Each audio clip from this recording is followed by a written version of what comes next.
Hello and welcome to ABP Live. I have with me today Ambassador Freddy Svane, Ambassador of Denmark to India. Well, he needs no introduction, but he is one of the longest serving diplomats in India. And this is his time to say goodbye to India as in his diplomatic capacity. He came to India in 2010, so it's been 14 long years where he's seen how India has transformed, changed, good or bad, that we'll come to know from him. But he's seen the change in the landscape in the foreign policy, national security, business and other things. Of course, under Ambassador Svane, we saw how India and Denmark got closer in not in just of business or trade, but also in strategic partnership. We've got something like a green strategic partnership, wherein there has been a lot more knowledge sharing that has happened between India and Denmark on green partnership, on sustainable development and energy partnership. Having said that, for the benefit of our viewers, let me tell you that he is going to go back to Denmark soon, and maybe, we'll wish him all the best in his next endeavors. But for now, let's understand from him how has been this 14 years for him in India. Welcome to ABP Live, sir, and thank you so much for talking to us. Thank you very much indeed. It's always a great pleasure sharing my views on this great green nation called India. Thank you so much, sir. I mean, your energy has been really infectious, and in the world of foreign policy and diplomacy, you've really changed the way I have seen personally how ambassadors who come to India, they work. And at least to begin with, for me, what I have understood from you in all these 14 years that you've been here, you always believed in going out of Delhi, in seeing the real India, so to say, going to the grassroots level. There was a time when, people can follow Ambassador Swane's Twitter handle, where one can see you even riding a tractor, a real tractor, and interacting with the farmers, going to the villages. How have you, how will you say you've seen India change in this 14 years? I think, as you rightly said, you have to leave Delhi in order to understand India. And therefore, whenever I have had the opportunity, I've always been traveling early in the morning to see a village, waking up in the morning to chat with the farmers, to be part of their daily life. Mm-hmm. Because to be a diplomat, understanding the culture and the context, you need to understand the reality that a lot of ordinary people are being encountered with each and every day. So therefore, I've seen a lot of changes. When I look back, I would say there are three things that have changed drastically. Digitization has come up enormously. Mm-hmm. There's hardly anywhere in India where you can't use a UPI system, digitization. When we had COVID, we had COVID and all that. So India has come extremely far, and it's for public goods. So it's not developed by private companies or players who will take home the profit and so forth. Secondly, the level of confidence, self-confidence has increased across. I know people can have tough times, it's across the world, but the number of people who believe in the future, who are ready to take part of the future, I've seen a huge explosion of the kind of commitment from people.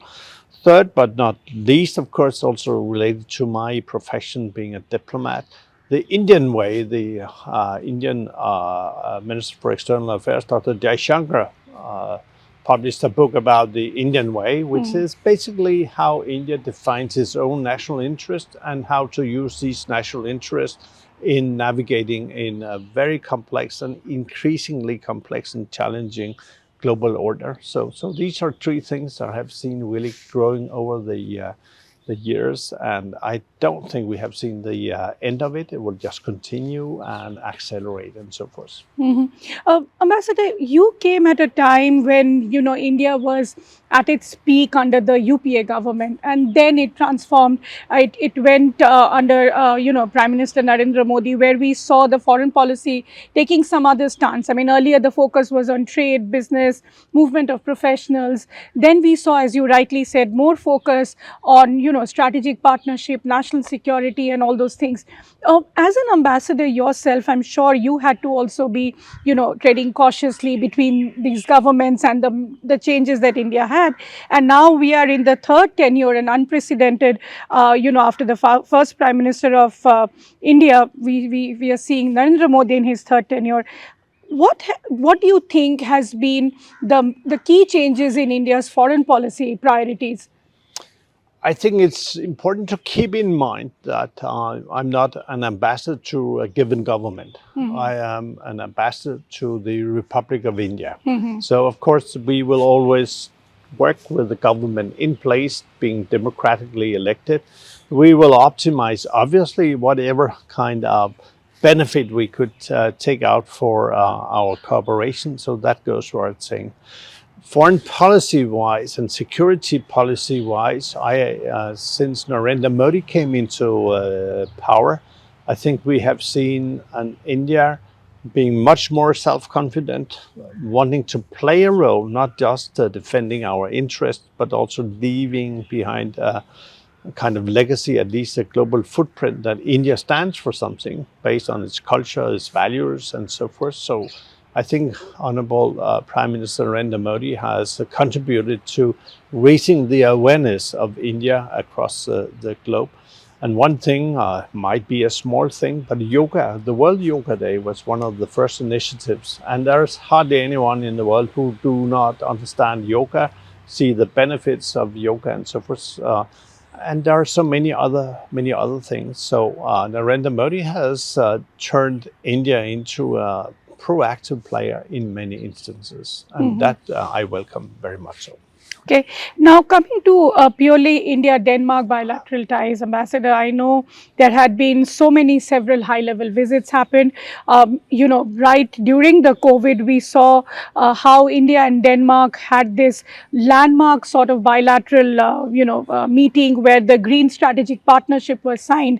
Now, many would question what kind of partnership was that. Climate change, you still know, is not really. I mean, in the government, yes, it is a priority area, but India being a poorer country, it will take a lot of time for us to understand to transform into green energy. But Denmark had, done the best practice share with India. So if you can shed some light on that. I mean, I think there are 2 or 3 one-liners which have to be kept in mind, and I have been defending these one-liners throughout all my years in India. First and foremost, we are not teaching nor preaching to India what to do or what not to do. Secondly, I'm not into day trading diplomacy, so what happens today does not in any way change my view as to the long-term perspective of India. And I'm a strong supporter of Viksit Bharat, literally. And last but not least, we have to be a part, we would like to be a source of inspiration, but we also like to take inspiration from India. What does that mean in the green context? It means that we have done a lot on our side, but we were forced into it. When the oil supply stopped in the beginning of the 1970s, we were left, barehanded. We were so dependent on fossil fuel, and then we started developing our green and renewable energy sources and so forth. And we would like to share with India what we have done and what we can do, because India has huge potential.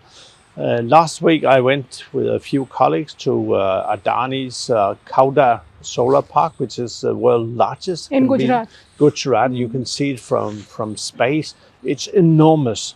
And when you look into the whole supply chain for these solar panels now being manufactured in India, it's amazing. And of course, India has 1.4 billion people. And how do you secure that they can have a decent life?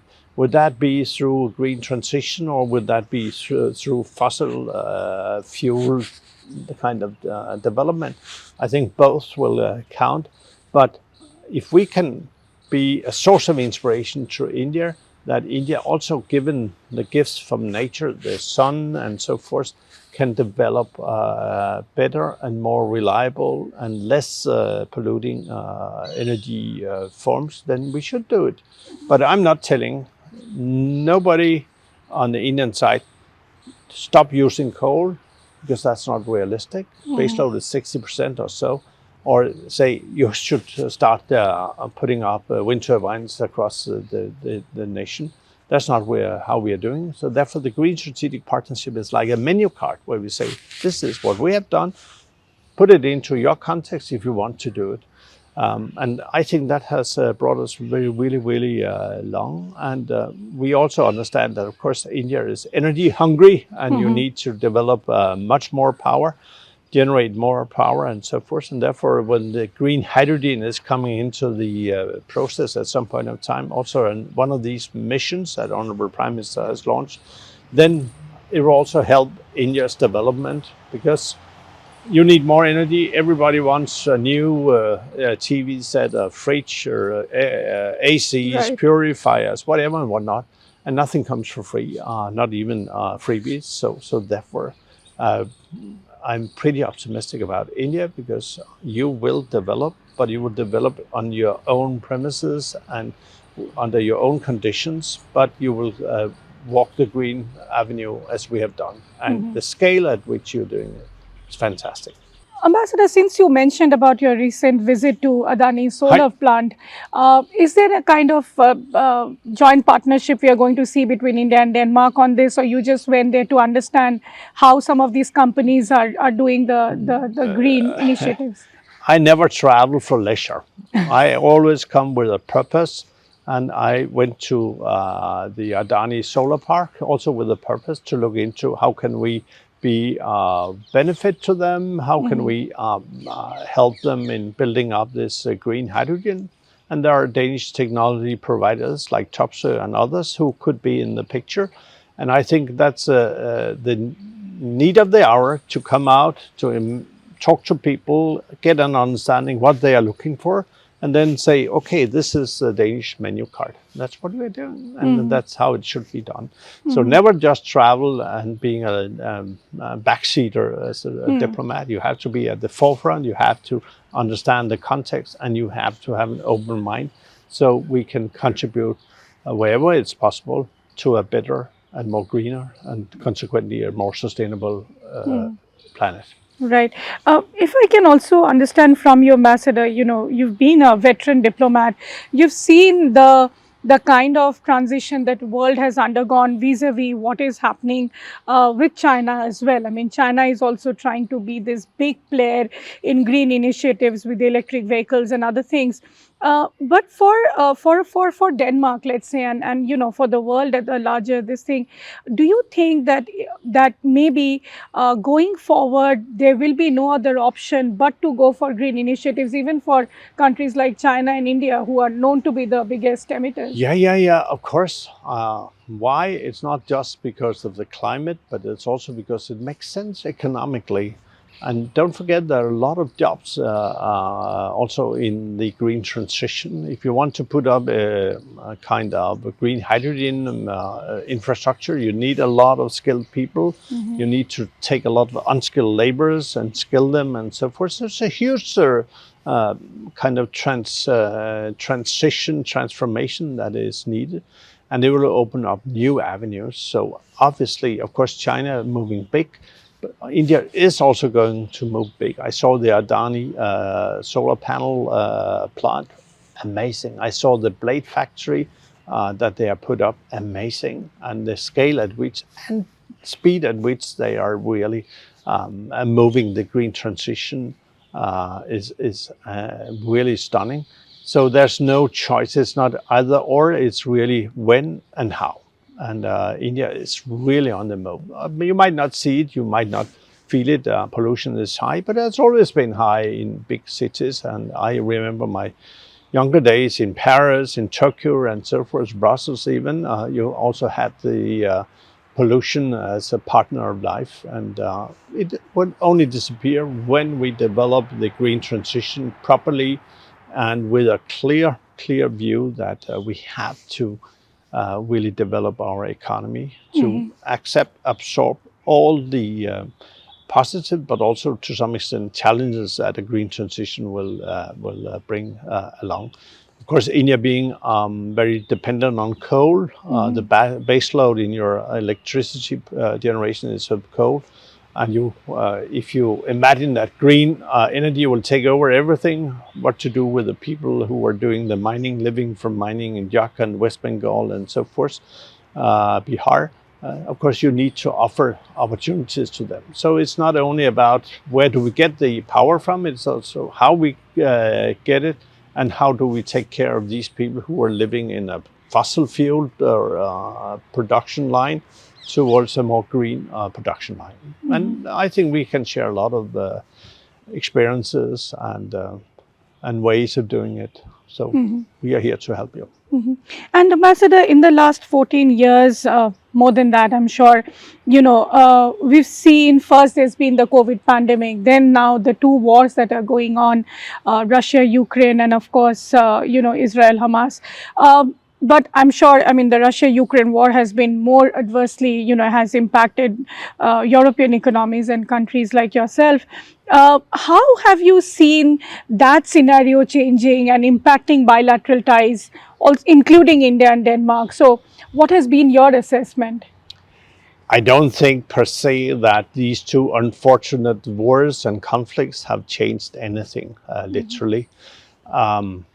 I think it's important to understand why India has taken the position that India has taken.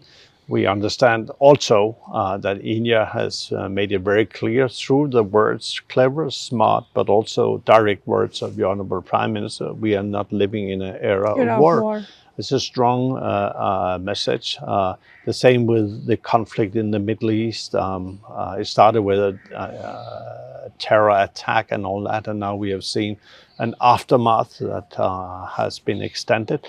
I see India playing its role wherever it can. I see India also taking a very strong point of departure in the strategic autonomy.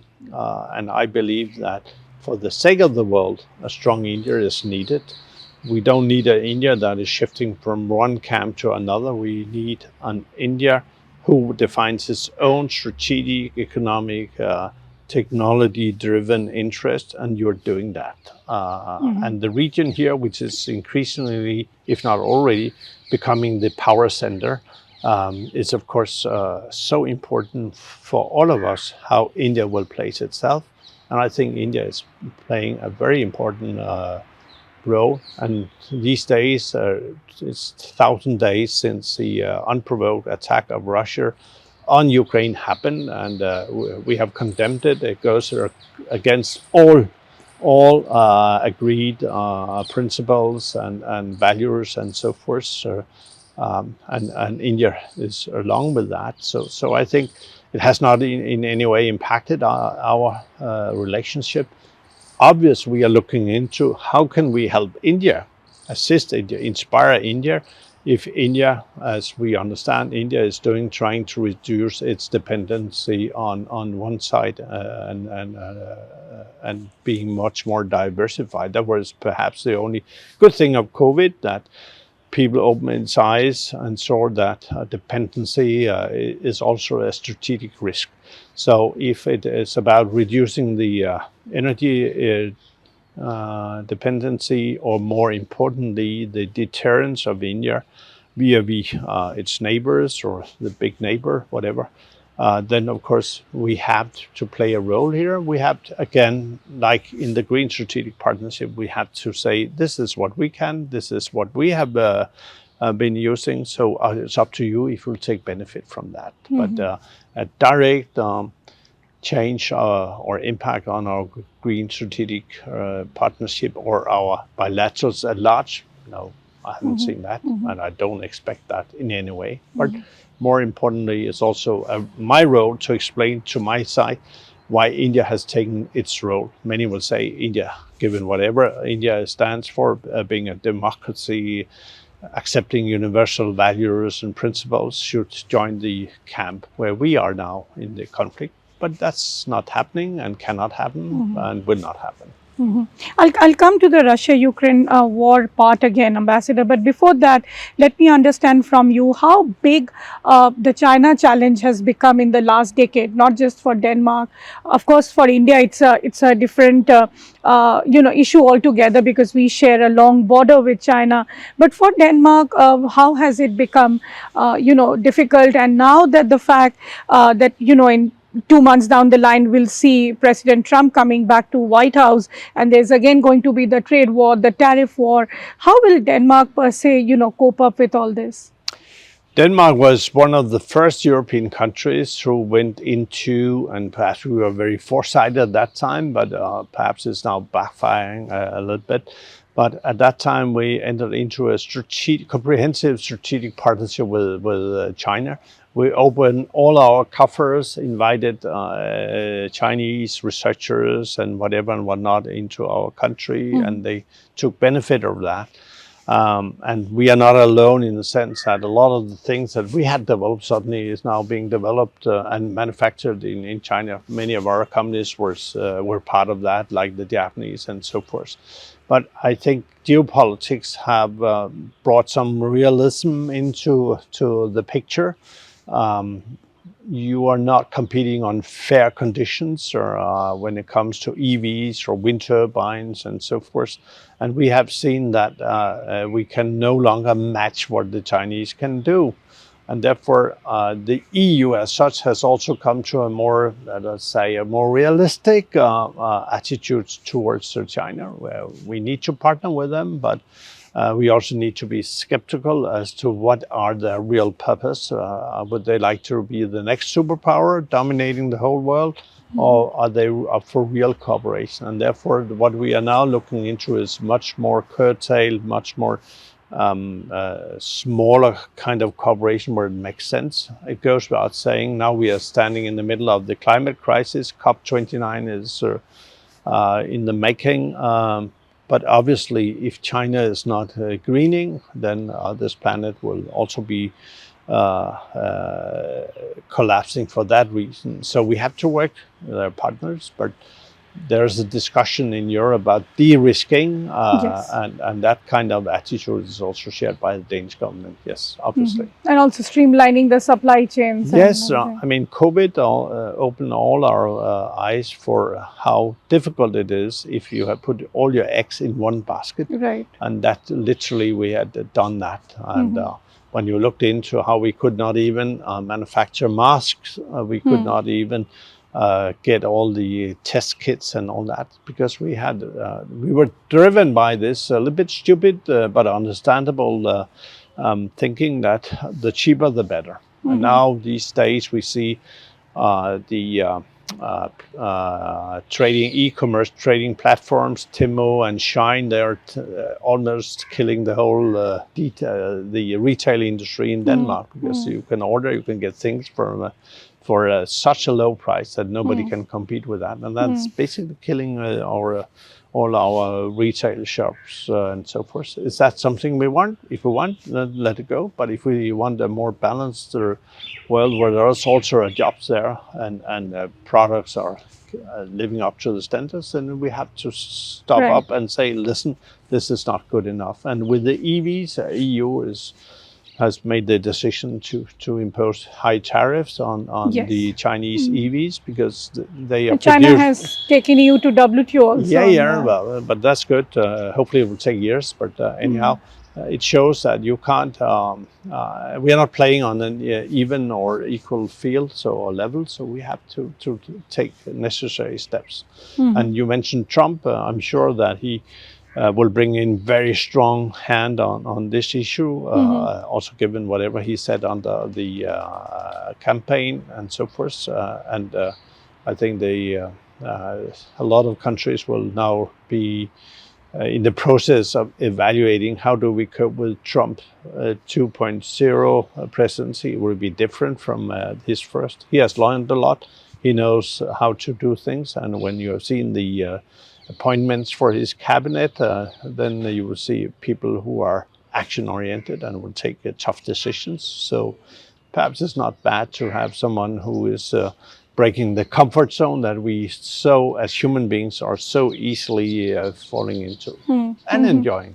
Well, Ambassador, now coming to Russia-Ukraine war, I know this is going to go on probably for a very long time now, that we saw President Joe Biden, allowing all sorts of weaponry now in Ukraine's kitty. You being a NATO country, and do you think this war is going to be prolonged, or do you think with Trump coming back, as he said, that he will be stopping the war.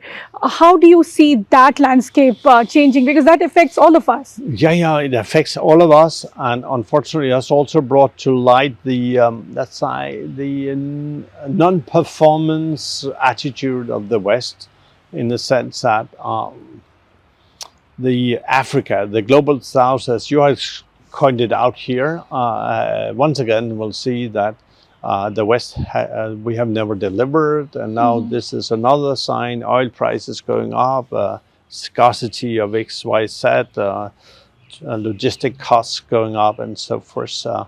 But I mean, the U.S. decision to allow the Ukrainians to use the missiles, the long-range missiles, it's a response to that North Korean troops apparently are being brought into the battlefield. That's an escalation, no doubt about that. So it's this kind of give and take, and if you do that, we'll do that, and so forth. Seen from a human point of view, where this war has to come to an end, and I hope that Trump, whatever he has said, that he also will take his responsibility and use 24 hours to bring a stop to it, because it does not really serve anybody's purpose. Unfortunately, this war was unprovoked. It was an attack against all the universal principles and so forth, but reality on ground is there. So I hope those who will have to look into it, that they will find a proper way of dealing with the challenges. The same with the Gaza, Hamas, Hezbollah, Israel conflict, which is also disturbing all our supply chains and taking a toll not only on the humans being killed or injured and so forth. This world does not need more conflicts. Instead, we have to bring these conflicts to an end. But it's easy said. But hopefully someone will be able to change things and say, okay, now enough is enough. Where's the adult that come into this this fight? And Ambassador, also I know you have a very busy time ahead before you sign off, but to understand from you going forward, I know your successor will be coming in soon, but what next can we expect for India and Denmark? Because this relationship has really matured, and I'm sure there's going to be more partnership in terms of defense and other security measures. I hope so. That's what I have worked for. I have spent each and every moment of my diplomatic life and even my private life out here really to build up ties to secure that Denmark and India, not only bilaterally but also beyond that, could work together and develop solutions, being a source of the inspiration to as many as possible. And I can only say that Danish diplomats are the best in the world, and therefore my successor will be an even bigger, better ambassador than me. So I wish him all the best. He has been carefully handpicked, so I wish him all the best. And I know Danish investments here also are growing. Our trade relationship is growing. But even then, would you want the India-EU FTA to go through? How will that impact? I don't see any alternative to it. So I do hope that the kind of fighting going on both sides, that will come to an end, and so we can really develop the trade ties. And it's not just about trade; it's also about technology. It's about skilling. It's about so many things. And being big trading powers, mutually benefiting from where we are and so forth. This world needs an EU-India free trade agreement, no doubt about it. And of course, the ongoing discussion is to what extent or how high should the ambition level be. It all boils down to tariff reduction again. Yeah. But question is, can we live with, should we accept that we go back to 2013 when EU stopped the negotiations that started in 2007, if I'm not mistaken. And now we started a couple of years ago. We have 9 or 10 rounds, and basically nothing has come out of it. India has been able to clinch a number of deals, perhaps easy deals with EFTA, hopefully soon with UK, UAE, Australia, and so forth. So I think we have to take a more realistic approach and a political intervention, saying this is what we want because it's benefiting job generation, transfer of technology, and it will make the cake bigger that we have to share. So I hope really that we'll come to a speedy end of these negotiations, because alternative is worse. Really. So, Ambassador, let me ask you a little difficult question. I know, you can answer me or you may not, but in this 14 years, India has seen some landmark decisions taken, be it the scrapping of Article 370 that really has changed and bifurcated the state of Jammu and Kashmir into Jammu and Kashmir and Ladakh, and made them union territories. And also we've seen the rise in the tensions as far as the Khalistan issue is concerned, and the Five Eyes alliance seems to be against us. How do you see these developments from your perspective? First and foremost, I see it as India standing up and defending its own national interest. The abrogation of 370, I had the good luck of being invited to Jammu and Kashmir. I went there and interacted with the people in support, in very much in opposition to it, and so forth. And I believe, of course, it's something that you have to take a call on, but it was an interim stipulation in your constitution that a solution should be found as to the status of the Jammu and Kashmir, and now you have the 370 out. And when I look into what's coming, I think it will benefit India and this region, or this part of India, because you will have a far stronger economic development, and hopefully the tensions with the neighbors and the terrorists and all that will be brought to zero. So I see it as a positive move. I saw the energy, I saw the willingness, optimism. I also saw people who were dead against, but especially the women who said, we don't care about gender equality because we are being treated so nicely up here. But union laws did not automatically apply. Now, after the abrogation of 370, if there is a union law on gender equality, equal rights, then they will apply automatically. So I think that's a great thing. Of course, we also see India having discussions, issues with other nations, and we see the Canada relationship. I think it's sad to see two big democracies not being able to find a solution. But if terror is being not promoted, but if terror and terrorist movements are brought into the play and they are being politicized, then it's an issue, I think.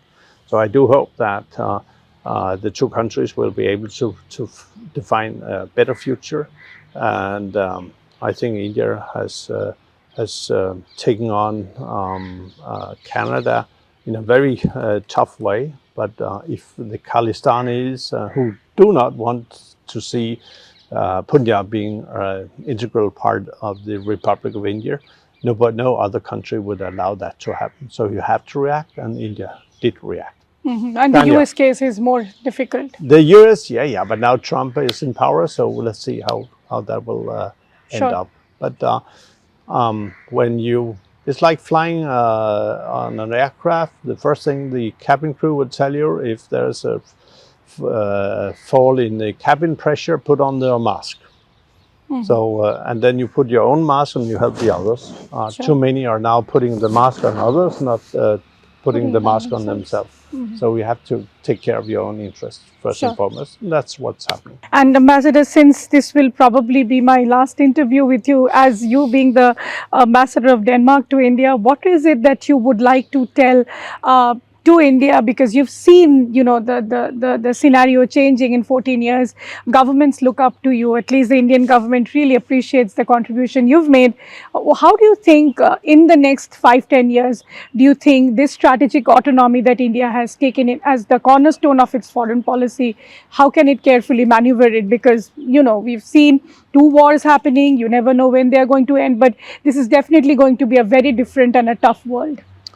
I will almost starting crying, but my interaction with India will continue in a different capacity. Luckily, I'm stepping down as a bureaucrat, which is kind of goal in itself. So bureaucracy has this kind of expiry date, and luckily for that, so I'll come back in a more private capacity. But coming back to the real question from your side, I don't see any limits to India's development. I'm a strong defender of this Viksit Bharat. Some will say this is a BJP thing. This is not the ordinary Congress. Indian, yeah, and whatever.